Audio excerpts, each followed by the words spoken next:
Hello guys, welcome back to my channel. তো আজকে চলে এলাম নতুন একটা ভিডিও নিতে। আজকে এই ভিডিওতে আমরা কথা বলবো দেবের খাদানকে নিয়ে। ইয়েস।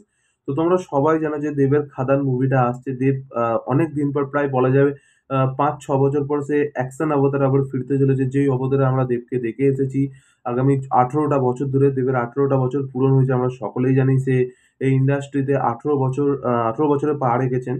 তো সে অনেকটাই ম্যাচিউর হয়েছেন তার অভিনয়ের দিক থেকে। সেটা তার আমরা প্রত্যেকটা মুভি, এখন রিসেন্টলি মুভি দেখলে যেটা বুঝতে পারি যে তার অভিনয়ে কতটা পরিবর্তন হয়েছে। যাকে নিয়ে এতটা খিল্লি করা হতো, সেই ফ্যামিলি ড্রামা থেকে সে ফিরে আবার খাদানের মতো একটা মুভি আনার প্ল্যান করেছে।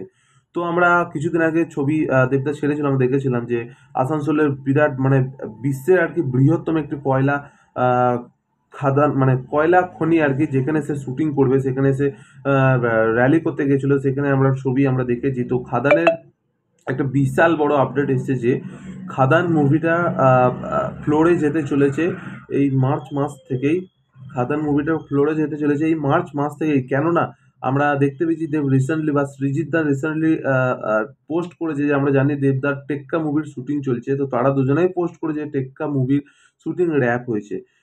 মানে র‍্যাপ হয়েছে বলছে শুটিং এত তাড়াতাড়ি শেষ হয়নি, যে ফার্স্ট শিডিউল যেটা ছিল সেটা একদম শেষ হয়ে গেছে। তো সেকেন্ড শিডিউল যেটা শুরু হবে সেটা যতটুকু শোনা যাচ্ছে সেটা আগস্ট মাস থেকে শুরু হবে।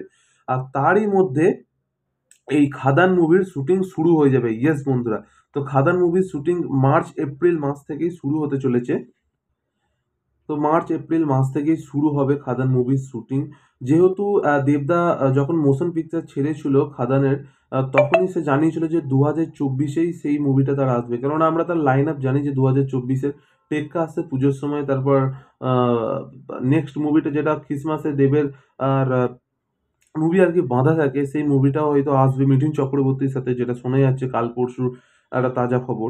তো ২০২৪-এই খাদান মুভিটা আসবে। যেহেতু দেব জানিয়েছে যে তার মোশন পিকচার তো ২০২৪-এই আসবে। কেননা এখন যদি শুটিং শুরু হয় মার্চ এপ্রিল থেকে, মার্চ, এপ্রিল, মে, জুন, জুলাই, এখন অনেক, অনেক মাস বাকি আছে। তো আগস্ট মাসে অবশ্যই আসতে পারে। তো যতটুকু শুনছি এর ভিলেন একদম তাগড়া হতে চলেছে। আমাদের বাংলারই ভিলেন হবে, কিন্তু সে হবে একটা সাউথের মতো ভিলেন সে ক্রিয়েট করতে চলেছে। তো খুবই ভালো একটা খবর যেটা আমরা খাদানের মাধ্যমে পেতে চলেছি। আর অনেকেই ভাবছে যে মানে খাদান মুভির মধ্যে থেকে যে দেব ব্যাক তো অবশ্যই করবে, কিন্তু বাংলা ইন্ডাস্ট্রি আবার ঘুরে দাঁড়াবে। ইয়েস, সেই স্বর্ণযুগ আবার এই খাদান মুভির দিকে ফিরে তাকাবে। সবাই মানে খাদান মুভির দিকে তাকিয়ে বসে আছে যে এই মুভির দ্বারাই আমাদের ওই স্বর্ণযুগ আবার ফিরতে পারে। তো অবভিয়াসলি এটা হতে চলেছে। দেবকে অনেকদিন কেউ মাস অবতারে দেখে না, তো তারা দেখবে। মানে আমরা দেখবো আরকি মাস অবতারে দেবকে। অনেকদিন মিস করছিলাম। তো দেখা যাক কতদূর কি হয়। এরপর আস্তে, আস্তে টিজার, ট্রেলার এসব এলেই তো আমরা যাচাই করতে পারবো আর মুভিটা তো ভালো তো হবেই। তো আজকের ভিডিওটা এইটুকুই। আপডেটটা কেমন লাগলো তোমাদের অবশ্যই কমেন্ট করে জানিও। আর এই ভিডিওটা ভালো লাগলে লাইক, শেয়ার, কমেন্ট, সাবস্ক্রাইব করতে ভুলো না। দেখা হবে পরের ভিডিওতে। টাটা।